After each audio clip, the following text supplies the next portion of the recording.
DNA itu adalah senyawa kimia pengisi gen. Nah, DNA ini terdiri dari beberapa nukleotida. Jadi tiap DNA itu terdiri dari kumpulan nukleotida. Nah, DNA itu satu nukleotida terdiri dari satu gula pentosa dan satu nitrogen basa. Nah, jadi gula fosfat atau gula pentosa ini dapat berpasangan dengan timin, dengan guanin, dengan adenin, maupun dengan sitosin. Kami adalah satu nukleotida. Jadi satu pasangan gula fosfat dan satu nitrogen basanya disebut satu nukleotida. Nah, selanjutnya untuk mRNA juga sama seperti itu. Namun bedanya di mRNA tidak ada timin melainkan dari urasil. Dan untuk susunannya juga tetap sama. Satu gula pentosa berpasangan dengan satu nitrogen basa. Jadi gula pentosa dapat berpasangan dengan urasil, berpasangan dengan guanin, dengan adenin, juga dengan sitosin. Ini adalah satu nukleotida.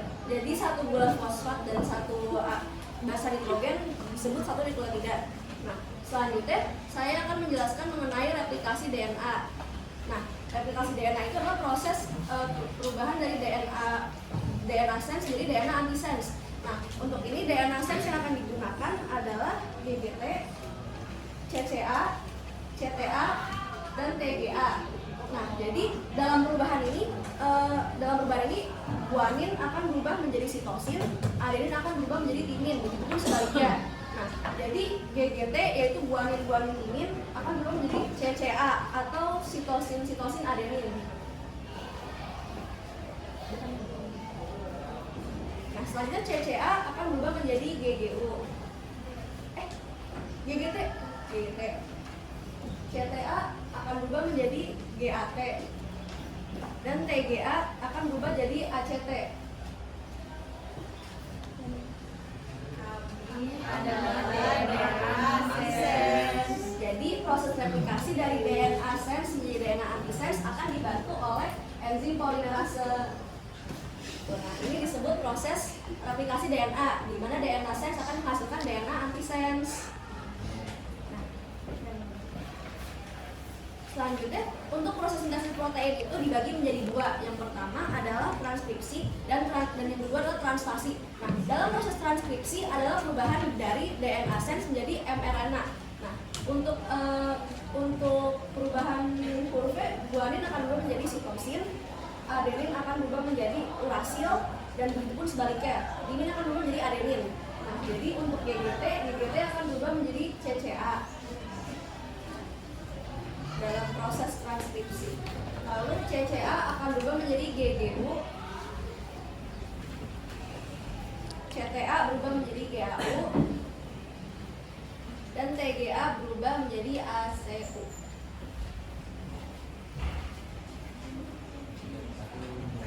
Kami adalah RNA.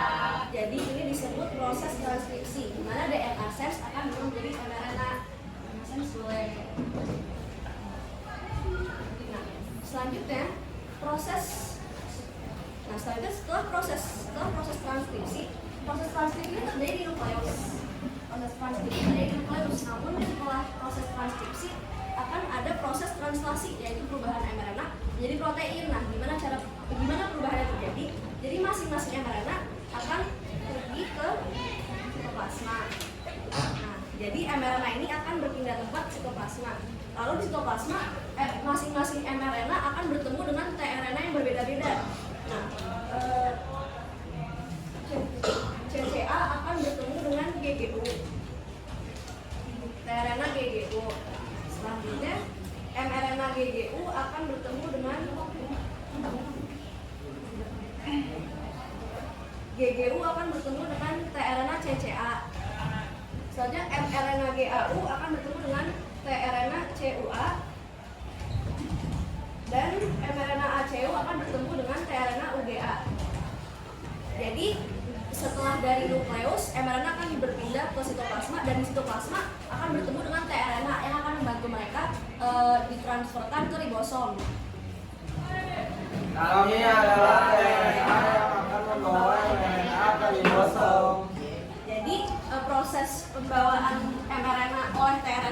ribosom akan dilakukan secara berpasangan.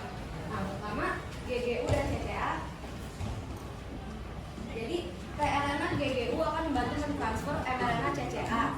Kemudian tRNA akan membaca kode yang ada di mRNA CCA.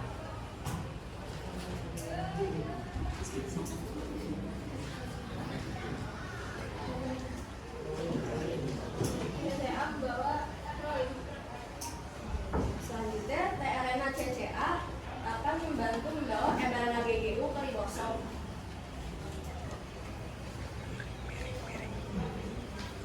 GGU menjadi glycine.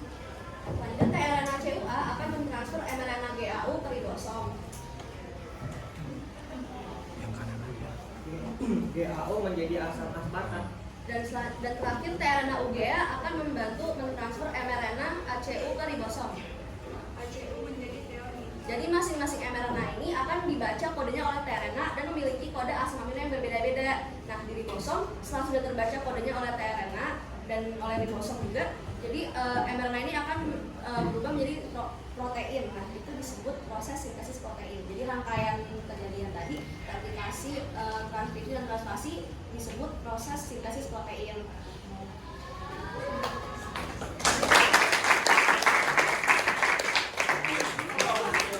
Ya foto, ambil foto dulu. Oh iya.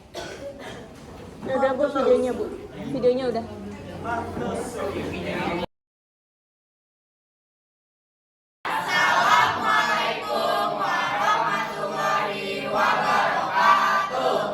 Kami dari kelompok 2 akan memberikan pertunjukan tentang drama sintesis protein. Mohon saksikan ya teman-teman. Cetak?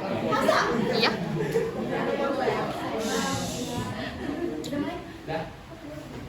Di sini saya sebagai moderator, pertama-tama saya akan menjelaskan apa itu DNA dan juga RNA.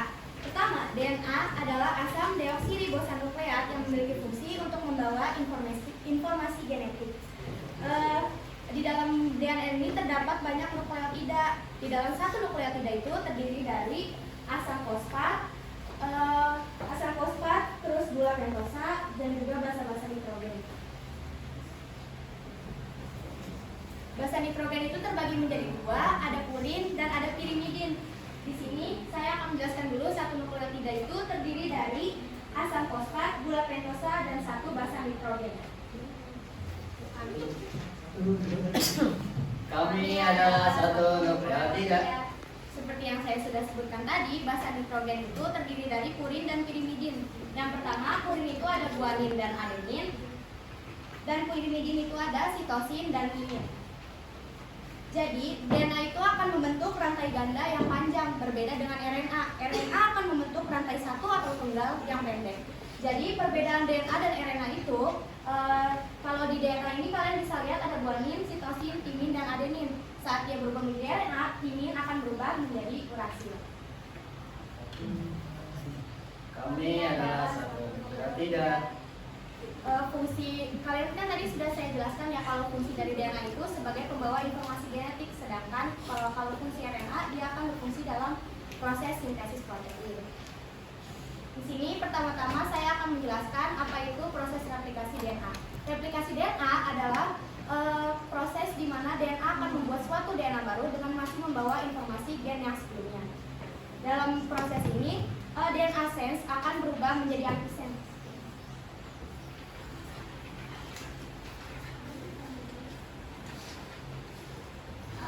Kami adalah DNA sense. Nah, pertama-tama di sini DNA sense-nya akan diubah menjadi DNA antisense dengan bantuan enzim polimerase.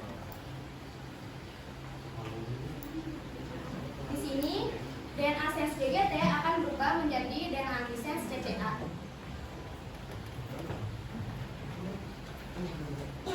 Kemudian DNA sense CCA akan berubah menjadi DNA antisense GGT. CTA kemudian berubah menjadi DAT, PGA kemudian berubah menjadi ACT. Kami adalah DNA antisense. Kemudian masuk ke proses sintesis protein. sintesis protein itu ada dua tahapan. Yang pertama ada transkripsi, yang kedua itu ada translasi. Dalam proses transkripsi, DNA sens ini akan berubah menjadi mRNA. Yang pertama itu DNA sens GGT akan berubah menjadi mRNA CCA. DNA sens CCA berubah menjadi mRNA GGU. CTA menjadi GAU. Dan TGA menjadi ACU.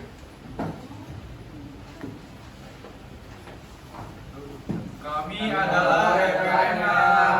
Jadi sebenarnya apa sih yang terjadi dalam proses transkripsi? Jadi dalam proses transkripsi ini akan muncul enzim polimerase yang akan menyebabkan terputusnya ikatan heliks pada DNA yang kemudian memberi ruang untuk basa nitrogen lain untuk membentuk ikatan dengan DNA sens dan menjadi mRNA baru. Kemudian dari proses hasil transkripsi ini mereka dari nukleus kemudian akan pindah ke sitoplasma.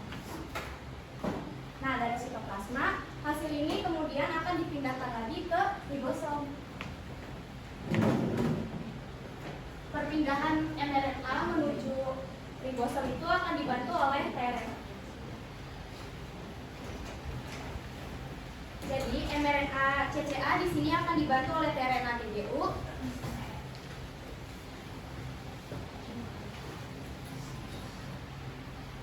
Nah, selagi mereka dipindahkan, mereka pun kodenya akan dibaca, dibantu lagi oleh tRNA.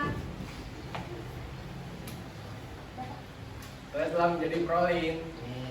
Kemudian mRNA GGU akan dibantu dibaca oleh tRNA CCA.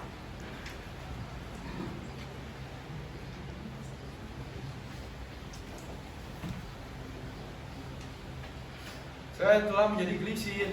Kemudian mRNA GAU akan dibaca oleh tRNA CUA.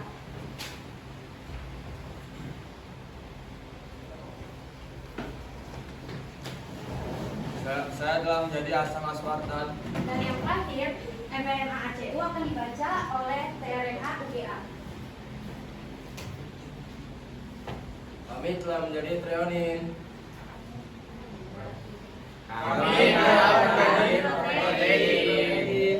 Sekian adalah proses sintesis protein.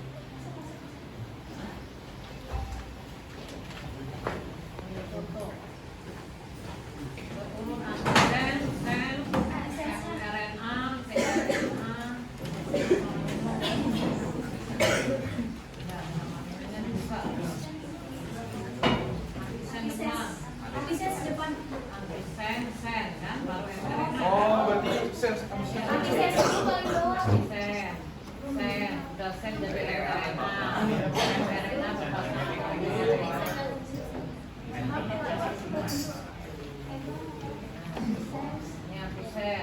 di belakang nomor 2 sen, nomor 3 mRNA.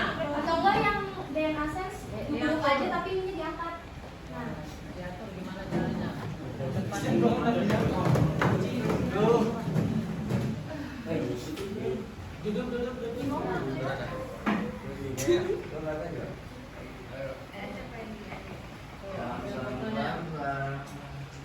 nanti sekarang ke depan ya. Ya. Mata dulu ini. Ya boleh. Diklek aja. Siapa di mana? Ini. Di sini. Oh ya. Jadi nurut ininya apa? Kodon-kodonnya sih. Dari kelompok 2. Wassalamualaikum warahmatullahi